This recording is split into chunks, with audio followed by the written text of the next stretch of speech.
Hello, everybody, and welcome into another news and rumors video here at the Hockey Writers YouTube channel. I'm your host, Matthew Zator, and we are covering the Flyers. In this one, I got, of course, as always, Justin Giampietro here who covers the Flyers. Justin, how's it going? One more day as we're recording until opening night for the Flyers. Usually they have to wait a while. I've noticed they don't get that prime time slot day one. We have to wait until day three, but they're coming. They're coming. Well, I mean, I'm in the same boat. The Canucks don't play till tonight as well, so we're all around the same thing. So lots of games on tonight too. Thursday, what was it? 14 games. Craziness. The first 2 days were only about three games the first day, 4 games the second day, but it goes crazy on the third day. So almost every team is playing. So yeah, it's going to be actually every team is playing except for 2. If you're thinking about 14 teams, no wait, 6. Never mind. Yeah, 16 would be a full thing if I can do my math correctly. But we're going to talk about the Flyers in this one and talk about their opening night lineup and anyone that kind of made it. There's some interesting ones, and especially because of so many injuries involved. So let's start with the forward group, which sees a couple. Of course, we talked about the new additions in the season preview. What do you think about what the opening night lineup will be here? I mean, in practice, it looked like Luchenko and Delorier were together there. We're not sure 100% who's going to be playing, but it'll be pretty close to what this is. This is from practice, from yesterday's practice. So, Justin, what do you think about this lineup? Well, what's not shown here is that Grabenkin is also on the opening night roster. He's just probably not going to play. I thought he had a great camp. I thought he had a great preseason. I think he should probably be playing in their first game, but maybe Tocchet prefers Delorier in that spot. Panthers are physical, gritty. They like to fight. We saw that preseason game with the Lightning, how they had a ton of penalty minutes. I don't remember the number, but it was something crazy. Yeah. So I guess they want Delorier in there to kind of step up. Luchenko, I think will probably sub in and out, kind of Grabenkin as well, sub in and out depending on the game. But honestly, nothing's too surprising. Luchenko, we saw it last year with him. He plays kind of a pro-ready game. That's kind of what he's always been, even though he's very young, only 19 years old. He's ready. I think he's ready for the NHL, and I don't think he benefits much from the OHL, especially with a not-so-good Guelph Storm team. So it makes sense that he's on the Flyers and that he's, again, maybe subbing in and out on that fourth line, maybe moves up to the third line depending on situation. Looking at the combinations, it's interesting to see Dvorak, Couturier, Michkov on the first line. You have 2 defensively oriented guys. I think it makes sense. I was more so expecting Zegras on that top line with Michkov if he was going to be joined by Dvorak, because again, he does play that more so two-way style, and he can kind of keep up with those two high skill guys who need to have the puck on their stick, who kind of change the pace of games with the puck on their stick, and they don't need 3 high skill forwards on that top line. So it makes sense why they would have Dvorak. But Couturier is interesting, I think. Michkov was great with him last year. We'll see if they continue that chemistry. Then you kind of have that high skill second line with Konechny, Zegras, and Tippett. We'll see what happens there. And they're kind of just reuniting that third line, Cates, Brink, and Forrester. They can play any situation, really. Defensive situation, they will shut other teams down. Offensive situation, they can score goals. They showed that. Maybe not as much as like a first or second line, but they do score. So yeah, they're kind of an all situations type of thing. So we'll see if this holds up. Again, like I said, probably sub out the fourth line, but I think the top 9 is pretty safe aside from guy moving here, guy moving there. But I think they're all going to be in the lineup most days. Yeah. I mean, Luchenko, of course, started last season and then was sent back to junior. But I mean, he's, again, an extra forward in this, looking like it right now. But we all know Tocchet, or I know Tocchet too, from coaching in Vancouver here. He loves his tough guys. He loves those two-way, and he probably loves Hathaway and Delorier, I'm sure. These guys really, I mean, Hathaway can score goals, and Delorier has shown it as well. I mean, they're not high-end scorers, but they have been showing that they can produce.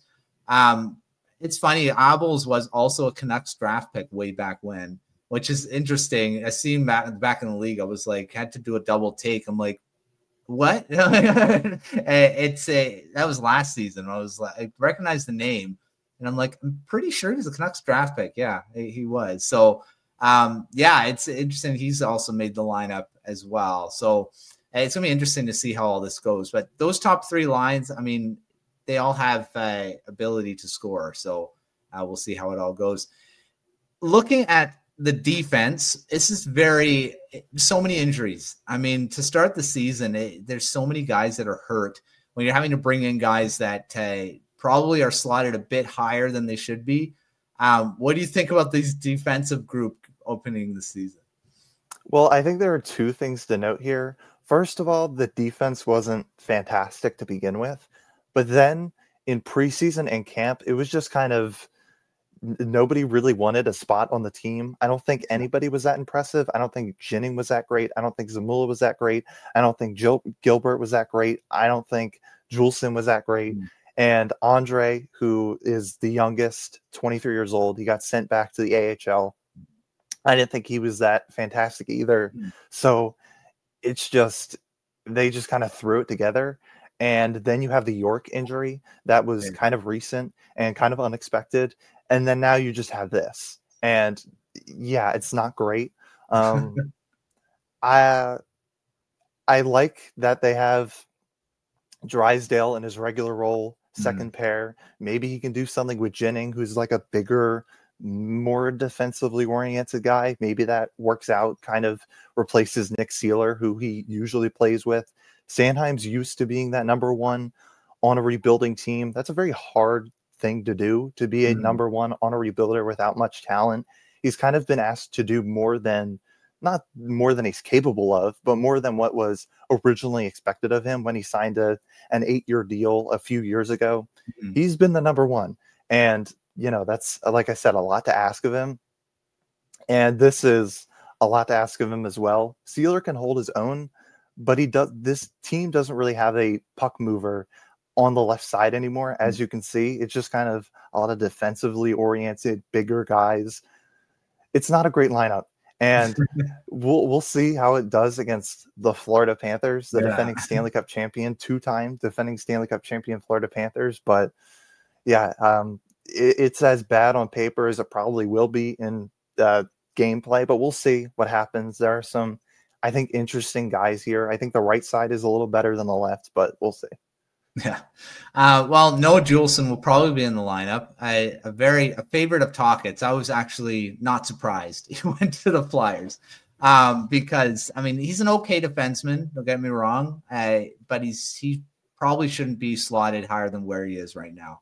And he played in the top 4 in Vancouver. I wouldn't be surprised if he gets put in the top 4 in Philadelphia as well. But we'll see how this defense does. Dealing with these injuries and who gets back in the lineup that's been sent to the AHL already as well. All right. Well, looking at those guys that were brought back to the AHL, were you surprised about any cuts that happened, or even, I mean, the additions that made it over those guys that were sent back? I wasn't really surprised about anything. I knew a little bit about Tocchet coming in. Again, I wanted Andre to make the team. I thought he was probably better than the guys that made the team, but he's 5'9" and he's small. And the Flyers have kind of already expressed that they're not big fans of that. And Tocchet, as we know, prefers those bigger guys. It's kind of a more so preference over merit type of thing. The way I see it. The way this team has been coached for years now is it's always personal bias of the coach over merit.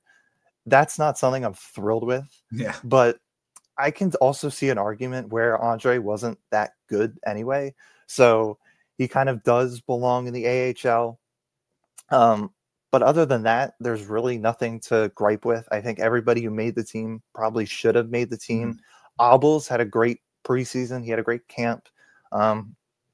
He's a good player. He's a good depth player. I think he does belong in the NHL. And he did play for some games for the Flyers last year. I think he was good. Pro was being asked of him. And I'm actually intrigued to see him get a shot here. But yeah, there's just not anybody who I expected to make the team that didn't, that really disappointed. Everybody kind of did what they were supposed to, in my eyes.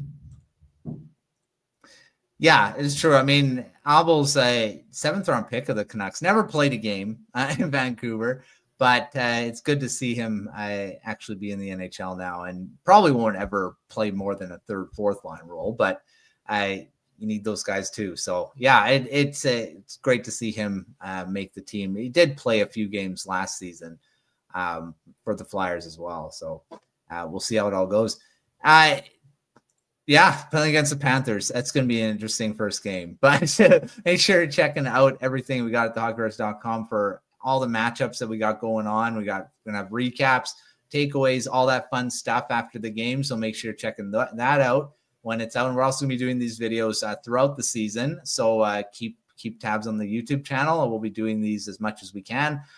Thanks, Justin, for coming on as always. And make sure you're following his writing as the season goes on as well.